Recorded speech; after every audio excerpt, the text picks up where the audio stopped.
ቤተሰብ እንዴት ናችሁ? እኔ እግዚአብሔር ይመስገን በጣም ደህና ነኝ። እንግዲህ ሄሉዬ ዛሬ መጣለች። በዩቱብ በኢንስታግራም በቲክታክም ነው ፏፈሽ ያለች ማለት እንደ ደስም እንደሚለኝ ብታይ እንደዚህ ስትሆን እናቴ ትሙት እና የኔ እናት ሁሌም እንደዚህ ፏፈሽ በይልኝ፣ ሁሌም እንደዚህ ሚዲያውን አጨናንቂው ፍላጎቴም እሱ ነው። መጀመሪያ እውነት ለመናገር ያየሁት የኢንስታግራሙን ነበር፣ ከዛ ቲክቶክ፣ ከዛ ያየሁት ደግሞ ዩቱብ ነው እና ዩቱብ ደግሞ ምንድነው ብላ የጻፈችው ፈጣሪ ሆይ ለምኜ ላሰጠከኝ ሁሉ አመሰግናለሁ፣ ለእኔ የተሻለ እናንተ ታውቃለና ብላለች እና ቴንኪዩ። እውነት ነው። እግዚአብሔር የሆነ ጥያቄ ጠይቀ ነው ካልመለሰልን ያ ጥያቄ የጠየቅነው ጥያቄ የሆነ መልሱ ትክክል ስለማይሆን ነው። አንድ እውነት አልንገራችሁ፣ የኔ ማለት ነው የሴትዮዬ የኔ ያሰሪዬ የእናቷ እህት አክስቷ ማለት ነው የአክስቷ ባል አባት ግራ እንደሚገባቸው አውቃለሁ ግን እሱ ማለት የዚህ ሀገር መኖሪያ ፍቃድ ማለት በጣም ትልቅ ነገር እንደሆነ ታውቃላችሁ። መኖሪያ ፍቃድ ከሌላቸው በጣም ከባድ ነው ስላችሁ የዚህ ሀገር ዜግነት ማለት ነው። እና ከዛ እሱ ሰውዬ በጣም ትልቅ ሆኖ ምናምን ልጆቹ አድገው ተድረው ወልደው ምናምን ስቲል አልነበረውም ማለት ነው። ከዛ ምን ቢሆን ጥሩ ነው? እንደዛ ሳይኖረው ግን በጣም ጤነኛ ነበረ ምናምን ላይፍ ደስ ሲል ነበር ምናምን ነገር። ከዛ ከዕለታት አንድ ቀን የዚህ ሀገር የመኖሪያ ፍቃድ ተሰጠው ማለት ነው። ከዛ ምን ሆነ?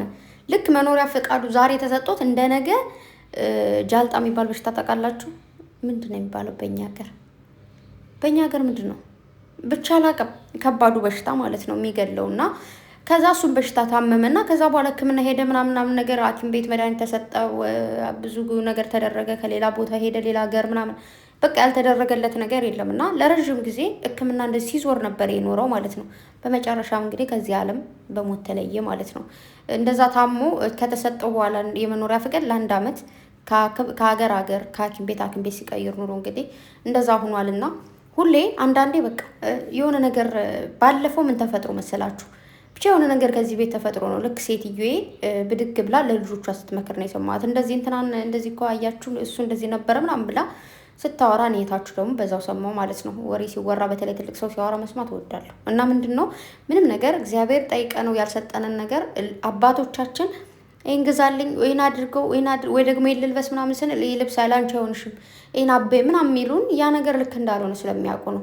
በዚህ ሰዓት አትውጭ፣ በዚህ ሰዓት አትግቢ የሚሉን በዛ ሰዓት ስንወጣ ምን ሊያጋጥም እንደሚችል ስለሚያውቁ። እግዚአብሔር ደግሞ ከአባታችንም በላይ አባታችን ነው። ይህንን ታውቃላችሁ። ከማንም ከምንም በላይ ከእናት ከአባቶቻችን በላይ የሚያስብልን አንድ አምላክ አለ፣ የሁላችንም አባት የሆነ ማለት ነው። ያለ ስስት ያለ ማዳላት የሚወደን እግዚአብሔርን ግን ያስቀናል አይደል?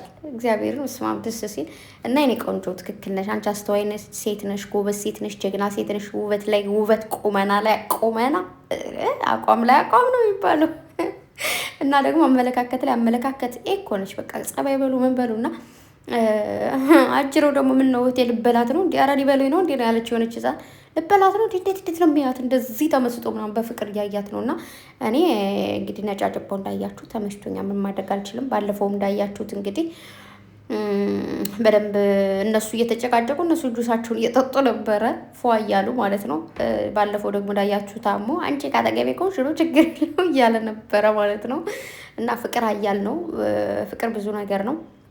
ባይዘው የእነሱ እንትን እኮ ያውቃሉ። ሴት ልጅ እንክብካቤ ምናምን ነገር በደንብ ነው የሚያውቁት። እና እኔ እውነት ለመናገር ቢቀጥሉ አይከፋኝ። የእውነት እንኳን ቢጋቡ ሪል ላይፍ ቢሆን አይም ሶ ሀፒ በጣም ደስ የሚለኝ። ምክንያቱም ሄሉዬ እንክብካቤ ያስፈልጋታል። ሁሌም ከጎኗ የሚሆን አለሁልሽ የሚላት እሱ ያስፈልጋታል። ተግባባን። ስለዚህ እሱ ደግሞ ያንን ማድረግ የሚችል ሰው ነው ብዬ አስባለሁ። ግን ደግሞ ሁሉ ነገር የሚያምረው ያው ከሀገር ልጅ ጋር ነው እውነት ለመናገር። ግን ደግሞ ለእናንተ የሚሆናችሁ ሰው ከሆነ ደግሞ እንደምታዩት ሀበሻ ነው ልጁ፣ ያኔ አማርኛ ይችላል ምናምን፣ ትውልዱ ኢትዮጵያዊ ባይሆን እንደዚህ ቅልቅል ነው እሱ ስታዩት፣ እንደዚህ ንግግሩም ምናምን። ለምሳሌ ብዙዎቻችሁ የምናውቀው ልጅ ስላለ በእሱ ልመስላችሁ፣ ቲክታከሩ ተሙ ማለት ነው። ተሙ ነው አይደል የሚባለው? እሱ እናቱ ኢትዮጵያ ሆነች፣ አባቱ እንትን ነው ኢማራቲ ነው። እና ሲያወራ አማርኛ ሲያወራ ልክ እንደሱ ነው። እሱ ነው ትዝ የሚለኝ ስ ልጅ ሳይሆን እና ስለዚህ ኢስ ኖርማል የእኛን ሀገር ልጅ ቢያገባ ያው ልጃቸው ደግሞ እንደዚህ ሜክስት ይሆናል ማለት ምንም ማድረግ አይቻልም። እና ደግሞ አቋማቸው ምናምናም ደስ ይላል። ስለዚህ እንግዲህ ዛሬ በቲክታክ ለቀዋለች። ቁመቱን እንዴት ነው የሚያምረው ምናምን እያለች እፍሱ የምታወራው ወሬ አድርጋ ድምጽ ማለት ነው።